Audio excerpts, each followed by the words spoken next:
Most people believe the loudest person controls the conversation. They don't. The person with the greatest influence is often the one who says the least. At first, that seems backward. We grow up believing confidence is measured by how quickly someone speaks, how strongly they defend their opinions, or how effortlessly they command attention.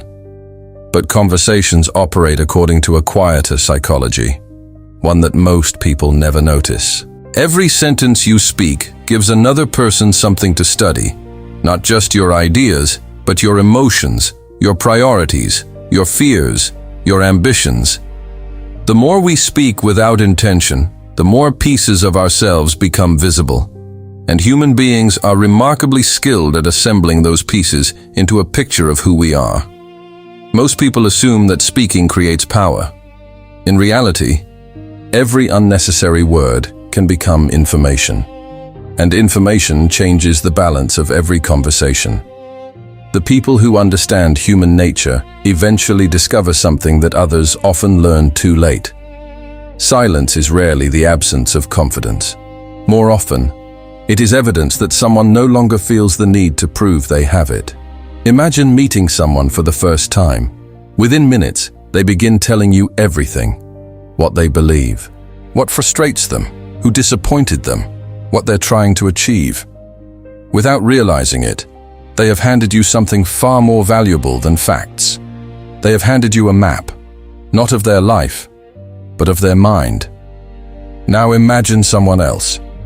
They listen more than they speak. Their questions are thoughtful. Their reactions are measured. They reveal almost nothing about themselves. Yet by the end of the conversation, you leave convinced you've met someone unusually interesting. Curiously, you know very little about them. Most people explain this as nothing more than personality. One person is outgoing, the other is reserved. Psychology points toward a deeper explanation.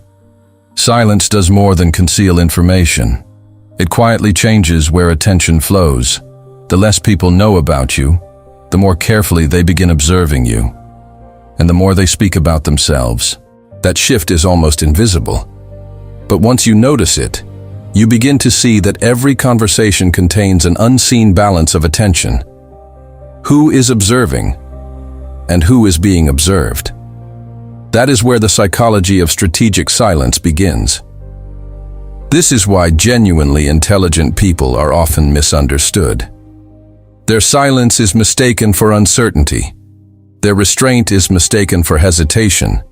Their patience is mistaken for a lack of confidence. But appearances can be deceptive. They are not silent because they have nothing to say. They are silent because they understand that every conversation unfolds on two levels. The first is the one everyone hears. The words, the opinions, the explanations. The second is almost invisible. It exists beneath the language itself. It is revealed through hesitation, through tone, through timing, through what people avoid saying just as much as what they choose to reveal. While most people are preparing their next sentence, careful observers are paying attention to something entirely different. They notice how quickly someone answers a difficult question. They notice when confidence suddenly becomes defensiveness. They notice which stories are repeated, and which subjects quietly disappear from the conversation. These patterns rarely happen by accident. Long before people reveal themselves through confession, they reveal themselves through behavior. Human beings communicate far more than they intend, not because they are careless, but because much of what shapes their behavior exists outside conscious awareness. The mind can edit words. It struggles to edit patterns. This is where silence becomes remarkably powerful, not because silence forces people to speak, but because it quietly removes the distractions that usually protect them. Most people find silence surprisingly uncomfortable. A pause that lasts only a few seconds can feel much longer. The mind begins searching for an explanation. Did I say something wrong? What are they thinking?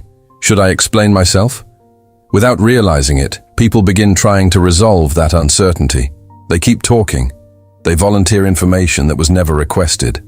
They justify decisions that no one questioned. They defend opinions that no one challenged. The silence did not pull the truth out of them. It simply created enough space for the truth to emerge on its own. That is why experienced negotiators rarely rush to fill a pause, why skilled interviewers allow silence to linger, why great psychologists often learn more by listening than by speaking. Because the moment one person stops competing for the conversation, the other often begins revealing what matters most. Silence is never as empty as it feels. Very often, it is the moment human nature becomes easiest to observe. Perhaps the greatest misunderstanding about silence is believing that it is passive. It isn't. When used with intention, silence becomes one of the most active forms of influence a person can possess. Think about the last time someone asked you a difficult question. You answered. Then they simply looked at you, without interrupting, without agreeing, without disagreeing, without offering even the smallest reaction, just silence. What usually happens next? Most people begin speaking again, not because they were asked another question, but because uncertainty quietly takes control. They add details that were never requested. They soften what they just said. They correct themselves. Sometimes, they even contradict their own words. Nothing forced them to continue. The silence did all the work. Why? Because the human mind is deeply uncomfortable with unfinished meaning. When we cannot read another person's thoughts, our brains instinctively try to close the gap. We search for reassurance, for approval, for signs that we have been understood. And in that search, we often reveal far more than we intended. Psychologists sometimes refer to this as our need for cognitive closure. The mind naturally resists uncertainty. When certainty is unavailable, we often attempt to create it ourselves, even if that means saying more than wisdom requires. This is why silence has been respected across cultures for centuries, not as a weapon, but as a discipline. It asks something surprisingly difficult of us: to resist the urge to explain ourselves too quickly, to answer every criticism, to defend every decision, or to prove our worth in every conversation. Most people mistake immediate reaction for strength. Yet reaction is often driven by emotion. Restraint requires something deeper. Self-awareness. The person who can remain composed inside an uncomfortable silence has already mastered something many people spend their entire lives chasing: control over their own impulses. And once you stop feeling compelled to fill every silence, you begin to notice something remarkable. The conversation no longer controls you. You begin to control how you participate in it. That is where silence stops being the absence of words and becomes the presence of discipline. But there is another reason intelligent people remain silent, one that has less to do with influence and far more to do with understanding.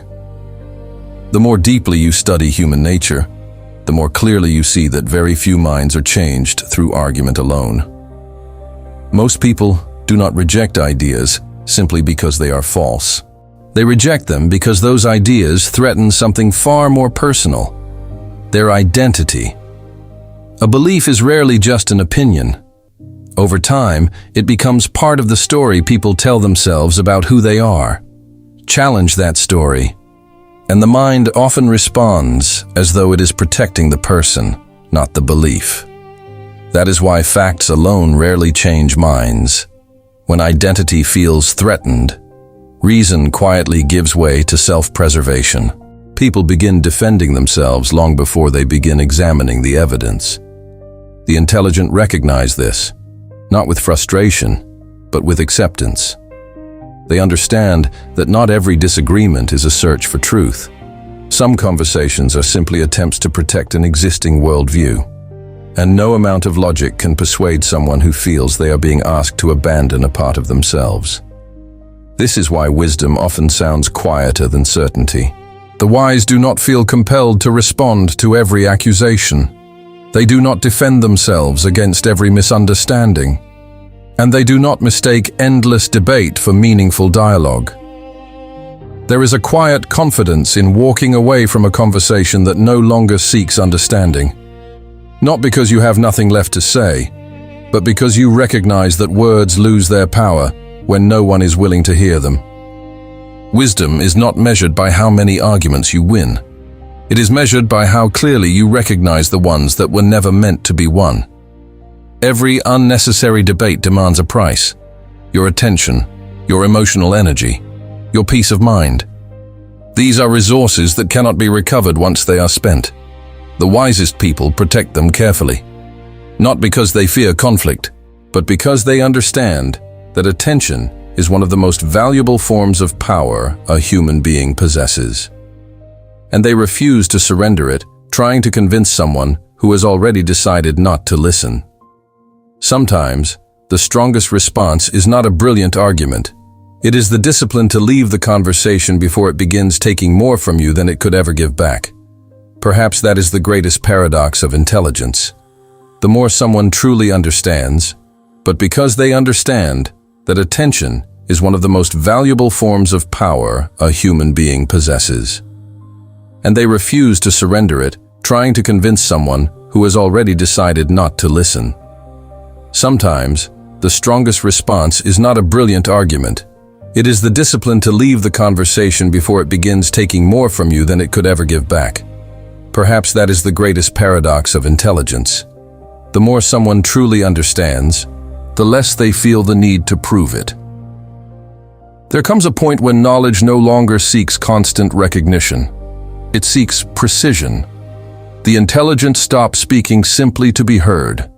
They speak when their words can create clarity, and they remain silent when silence serves the moment better. Because they have learned a truth that quietly transforms every conversation. Speaking is easy. Restraint is difficult. Anyone can react. Few people can pause. Anyone can interrupt. Few people can truly listen. Anyone can fight to have the last word. But it takes remarkable discipline to recognize when the last word no longer matters. Real confidence is not measured by how much space you occupy in a conversation. It is measured by how little you need from it. The need to constantly explain yourself, to defend every decision, or to seek approval from every disagreement, often says more about inner uncertainty than about strength. The person who is comfortable leaving something unsaid has usually learned a lesson that cannot be taught through argument alone. They no longer depend on other people's agreement to feel secure in what they know. Their certainty comes from understanding, not from applause. This does not mean intelligent people never speak. Some of history's most influential thinkers changed the world with their words. But before they spoke, they observed. Before they answered, they understood. And before they tried to influence others, they learned to govern themselves. That order matters, because influence without self-mastery becomes manipulation. Knowledge without restraint becomes arrogance.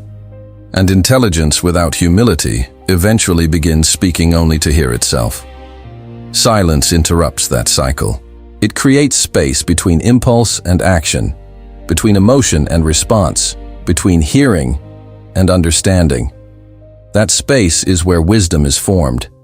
It is where thoughtful decisions replace automatic reactions, and where conversations stop becoming contests to win and begin becoming opportunities to understand. That is why silence is not weakness. It is not fear, and it is not uncertainty. When chosen with purpose, it becomes one of the clearest expressions of emotional discipline, psychological awareness, and quiet confidence. The next time you feel the urge to fill every silence, pause for a moment. Ask yourself one question. Am I speaking because these words will add value? Or because the quiet makes me uncomfortable? The answer may reveal something far more important than anything you are about to say. Because every conversation reveals two things: what we understand about the other person, and what our own words reveal about us. The people who master silence are not trying to disappear. They are learning the rare discipline of speaking only when their words are more valuable than their silence. That is where quiet confidence begins. And perhaps That is where real influence has always lived. Think deeper. Go beyond average.